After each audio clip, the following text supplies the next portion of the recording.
The Judiciary Committee on April 26th with a 14-7 vote. It's rare that there is such bipartisan legislation in the Judiciary Committee, yet it passed. It's languished here ever since. In the intervening time, we have sent 49 nominations, district and circuit court judges, to the Senate floor for a vote. 50 have received a vote. There was one in the queue. So it's not that everything from the Judiciary Committee has been laying here waiting for action.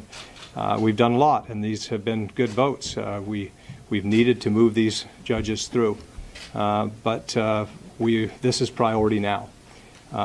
The justification given in April for not bringing it to a floor vote was that nobody was being fired. There's nothing to see here. Special Counsel Mueller was not in any danger. That clearly is not the case now. The Attorney General has been fired, and the authority and the oversight for the investigation was taken away from Rod Rosenstein, the Deputy Attorney General, and given to someone who has not been Senate confirmed, who has expressed open hostility to the Mueller investigation. So, Senator Coons. And thank you, Senator Flake. I appreciate the ongoing working partnership I enjoy with my colleague on the Judiciary Committee and on Foreign Relations, Senator Flake. We just called for a unanimous consent vote, and the Majority Leader came out and objected. I appreciate that there are many colleagues, mostly in the other party, who have said there's nothing to worry about here, that there is no reason to be concerned, but they support Special Counsel Robert Mueller being able to complete his investigation. As Senator Flake has said, I couldn't agree more. We need to realize that just a week ago, the President compelled the resignation of his Attorney General, his closest ally, in the early stages of his campaign. And the reason he fired Attorney General Jeff Sessions was because he'd recused himself. The President, just the same day that he compelled the resignation of the Attorney General, tweeted about the Mueller investigation being a hoax. He has replaced the Attorney General not with the Deputy Attorney General, which would have been appropriate under the succession statute, but instead with an acting Attorney General, Matt Whitaker, whose legal ideas are well outside the mainstream, whose relevant experience is significantly below that of the Deputy Attorney General. Those questions, the constitutionality of his appointment, have been challenged now in a lawsuit brought by the state of Maryland.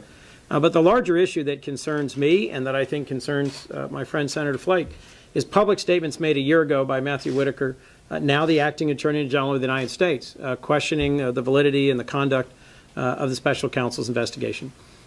If not now, when? It seems to me it's important for us to remember the whole reason there is a special counsel is President Trump fired the FBI director and then went on television himself to say he did it because of, quote, that Russia thing. The President has now taken another, I think, precipitous step in compelling the resignation of his Attorney General and replacing him not with the appropriate successor, but with a hand-picked successor who has a history of making public statements challenging the investigation. This would be an easy step to take. It is a bipartisan bill that has been ready for floor action for months. We are confident it would get 60 votes. If given a vote, it is the Majority Leader who controls the floor agenda. And by compelling, through a unanimous consent request, action today, Senator Flake has put us in a place where it's clear that there's an unwillingness to act. My hope is that we will, in the days ahead, find additional colleagues who are willing to join with Senator Flake and me. This is a bill that continues to enjoy the support of its four principal initial co-sponsors, Senator Tillis, Senator Graham, myself, Senator Booker, and I'm confident we'll get 60 votes if brought to the floor. So with that, I think it is time for us to move from speeches to action. I appreciate Senator Flake's action today, and I'm hopeful we will find other colleagues will agree as they reflect on the very perilous situation that Special Counsel Mueller's investigation is in today as a result of the President's actions of a week ago. Senator Flake, Mitch McConnell said over and over again that there's no need to do this. Does he know something that you don't? Is that wishful thinking? Where do you think that comfort level with doing nothing comes from? Well, the President has said that he's not going to move on the Special Counsel, but that's not enough. That's not enough, and perhaps that's what gives comfort to the Majority Leader. I would ask him, but it doesn't give comfort to me. When this was brought to the floor in April, it was said there's nothing to see here, there's nothing going on. But now that clearly is not the case. when you have the Attorney General fired and the oversight for the investigation moved to someone who has not received Senate confirmation, who has expressed open hostility to the Mueller investigation, then there's a problem. And I think that most of our colleagues feel the same way. Given that concern that there's someone who's open hostility towards the Mueller investigation, should Matt Whitaker recuse himself from overseeing the investigation? Yes, absolutely. Senator Flake? Yes, yes. Well, I think he shouldn't be in that position at all to have oversight over the investigation. That's what seems unconstitutional. To step out of the succession that they've always had, the same type of succession. It goes to the deputy who was already performing that function. So it wasn't as if they just leapfrogged over the deputy. They took this investigation from him and gave it to somebody who has not received Senate confirmation.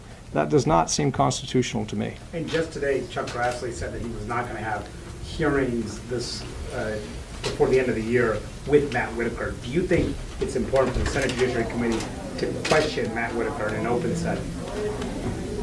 I do. The ranking member has sent a letter to the chairman that's public saying that we should have Matt Whitaker in front of us to ask questions about his priorities, his values, his conduct, and whether or not he'll recuse himself in this context. When you hear some of the statements and what has been unearthed in terms of statements he has made in the past, not just with regard to the special counsel, but with regard to his own jurisprudence and what he thinks, for example, of Marbury versus Madison. To say that that was wrongly decided kind of undercuts our entire system of justice here that we've enjoyed for a couple of centuries.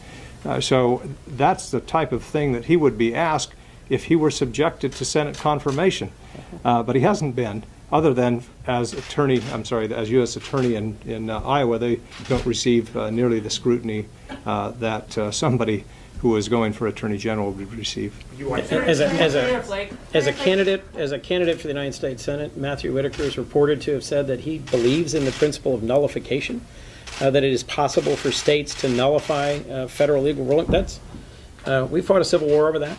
That's a fairly foundational principle of American jurisprudence of more than a century now. There are a number of truly alarming statements that Matthew Whitaker's made in the past. He ought to come in front of the Judiciary Committee and explain why he's the appropriate person to be serving as the acting Attorney General of the United States. Senator, so it seems like your best avenue for the protection bill is through something you have leverage with, like the appropriations process. So what's the likelihood you can get enough people on board to use appropriations process to protect Mueller? As you know, I'm an appropriator.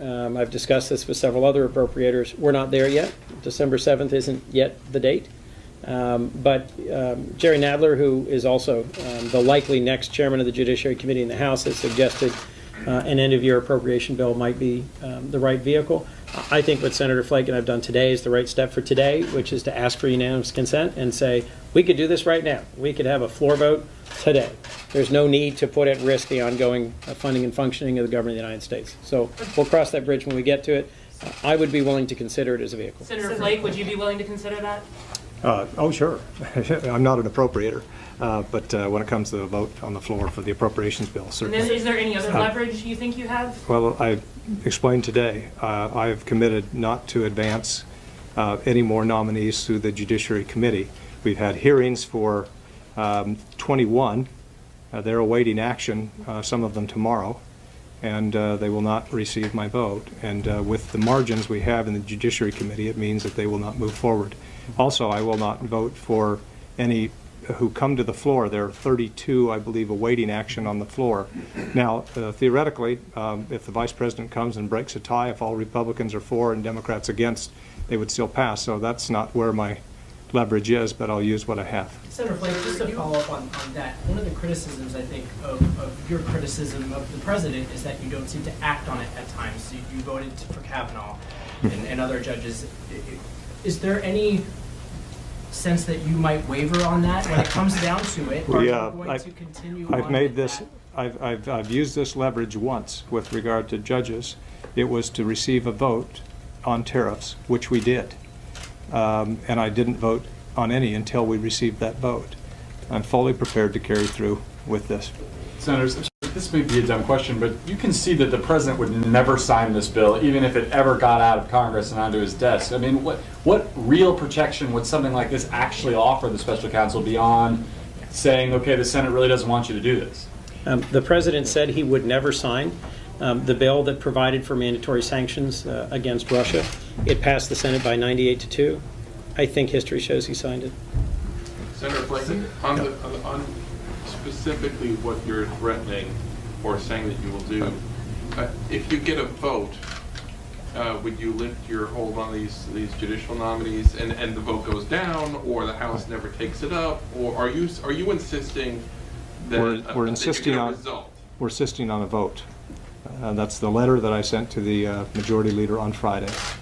So he's had this over the weekend. He's known that this was coming. We're insisting on a vote. Now, I believe that if we have the vote, we'll pass overwhelmingly.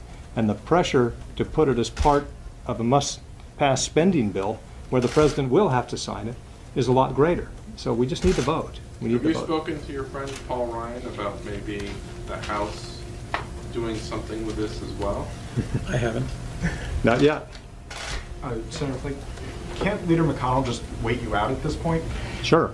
Sure, but there are a lot of judges that they want to get through before the first of the year. There are, like I said, 21 awaiting action in the Judiciary Committee, 32 on the floor. Theoretically, all of those could move in the lame duck session. That's But 52. it's not like the Senate's changing hands. They could just bring them to the floor, bring them through committee again and to the floor again in January. Depending on have to if start the it same, all over. you have to start it over again. So it's a tougher process than it seems. How did Leader McConnell react to that? Because on the elections, the Republicans were like judicial nominations. He said next year in the next Congress, judicial nominations were the #1 key thing, lifetime appointments. So how did he react in your conversation when you said that you could hold all these nominations up? Well, this conversation came before with regard to the vote on tariffs, with regard to the motion to instruct, and we got that vote. I don't think we would have had the threat not been made, or had I not held for a couple of weeks these nominees in the Judiciary Committee. So you use what leverage you have. This is priority now.